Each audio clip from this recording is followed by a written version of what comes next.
ಸುಭಾಷಿತ ಮೊದಲನೆಯದು, ಕೆಟ್ಟದ್ದನ್ನು ನುಡಿಯುವವರನ್ನು ಉಪಾಯವಾಗಿ ತೊರೆಯುವುದು ವಿವೇಕ. ಎರಡನೆಯದು, ದುರುಳರೊಂದಿಗೆ ಸ್ನೇಹವನ್ನು ಬಿಡು, ಉತ್ತಮರ ಹಿತವಾದಗಳನ್ನು ನೆನಪಿನಲ್ಲಿಟ್ಟುಕೊಂಡಿರು.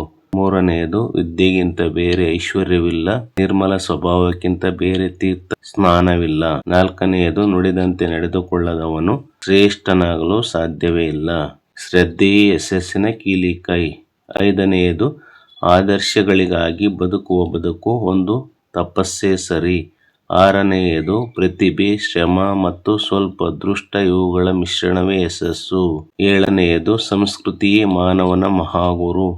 ಎಂಟನೆಯದು, ಜೀವನದ ಹಾದಿಯಲ್ಲಿ ಕಷ್ಟಗಳೆಂಬ ಉಬ್ಬುಗಳಿದ್ದರೂ ಸುಖವೆಂಬ ಇಳಿಜಾರು ಇರುತ್ತದೆ. ಒಂಬತ್ತನೆಯದು, ಪ್ರಚಂಡ ಆತ್ಮವಿಶ್ವಾಸ ನಮ್ಮನ್ನು ಸಮುದ್ರದ ಚಂಡಮಾರುತದಿಂದಲೂ ಪಾರಾಗಿಸಬಹುದು. ಹತ್ತನೆಯದು, ನೀವು ಹುಟ್ಟುವಾಗ ಏನನ್ನೂ ತಂದಿಲ್ಲವಾದ್ದರಿಂದ ನಂತರ ಪಡೆದಿದ್ದೆಲ್ಲ ಲಾಭವೇ.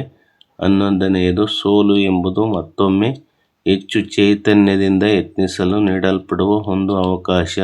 ಹನ್ನೆರಡನೆಯದು, ಮೂರ್ಖನ ಹೃದಯ ಅವನ ನಾಲಿಗೆಯಲ್ಲಿರುತ್ತದೆ, ವಿವೇಕಿಯ ನಾಲಿಗೆ ಅವನ ಹೃದಯದಲ್ಲಿರುತ್ತದೆ.